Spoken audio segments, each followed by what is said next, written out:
इधर दिल्ली के मुख्यमंत्री अरविंद केजरीवाल को ईडी ने चौथा समन भेजकर आज पेश होने को कहा था, लेकिन वो इस बार भी ईडी के दफ्तर नहीं पहुंचे। केजरीवाल ने यह आरोप लगाया कि बीजेपी उन्हें गिरफ्तार करवाना चाहती है ताकि वे लोकसभा चुनाव में प्रचार न कर सकें। लेकिन बीजेपी कह रही है केजरीवाल चाहे कुछ भी कर ले, वो बच नहीं सकते, उनकी गिरफ्तारी तय है। ईडी ने मुझे चौथा नोटिस भेजा है। उसमें उन्होंने कहा था कि आप 18 या 19 में से किसी भी तारीख को आ जाइए। ये नोटिस एक राजनीतिक षड्यंत्र के तहत भेजे जा रहे हैं। ये जांच 2 साल से चल रही है। 2 साल में इनको कुछ नहीं मिला। लोकसभा चुनाव के 2 महीने पहले अचानक मुझे नोटिस देके क्यों बुलाया जाता है? बीजेपी ईडी चला रही है। इसका मकसद केवल ये है कि केजरीवाल को लोकसभा चुनाव के पहले गिरफ्तार करके उसको चुनाव में प्रचार करने से रोको। दिल्ली के मुख्यमंत्री और आम आदमी पार्टी के मुखिया अरविंद केजरीवाल ने ईडी के चौथे समन को भी नकार दिया।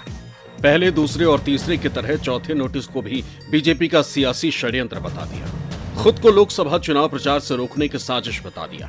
बीजेपी केजरीवाल पर आग बबूला हो उठी, उनकी जल्द गिरफ्तारी के दावे करने लगी। लेकिन आम आदमी पार्टी ने पूछ ही लिया कि ईडी केजरीवाल को गिरफ्तार करेगी। ये बात बीजेपी को पहले ही कैसे पता चल गई? शराब घोटाले के किंगपिन ईडी को बता रहे हैं कि तुम अपना समन वापस लो। अरविंद केजरीवाल भी जान गए हैं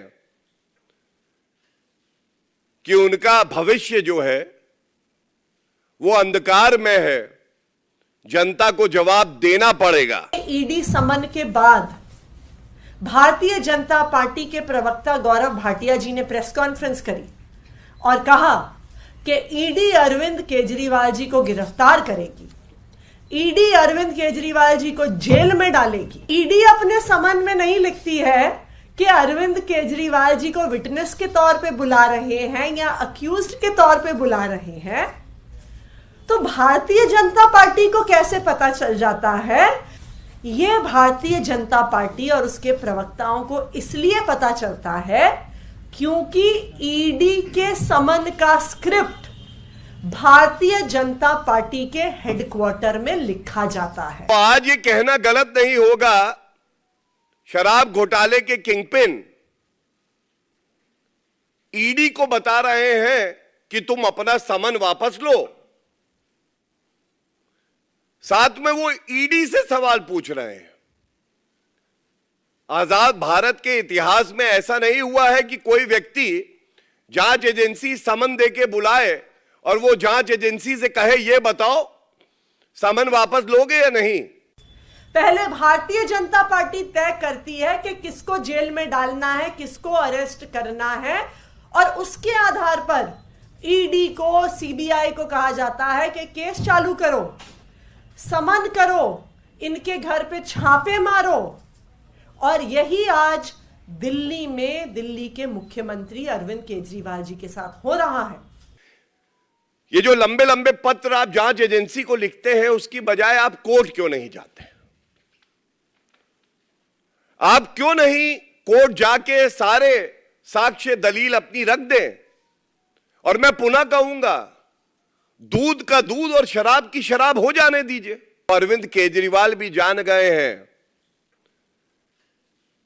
कि उनका भविष्य जो है वो अंधकार में है, जनता को जवाब देना पड़ेगा। कि लोकसभा चुनाव आ रहा है और भारतीय जनता पार्टी नहीं चाहती है कि अरविंद केजरीवाल जी लोकसभा के चुनाव में प्रचार करें। आज भारतीय जनता पार्टी का एक ही मकसद है कि किसी ना किसी तरीके से या तो विपक्ष के सारे नेताओं को जेल में डाल दो या उनको डरा धमका के ईडी और सीबीआई के माध्यम से भारतीय जनता पार्टी में शामिल कर लो। दिल्ली सरकार के मंत्री और आम आदमी पार्टी के नेता आतिशी ने जिन छगन भुजबल का जिक्र किया, उन्हीं के राज्य महाराष्ट्र में ईडी ने उद्धव ठाकरे की शिवसेना के 2 नेताओं पर शिकंजा कसा। विधायक राजन साल्वी के घर पर छापेमारी की तो पार्टी के सचिव सूरज चौहान को गिरफ्तार कर लिया।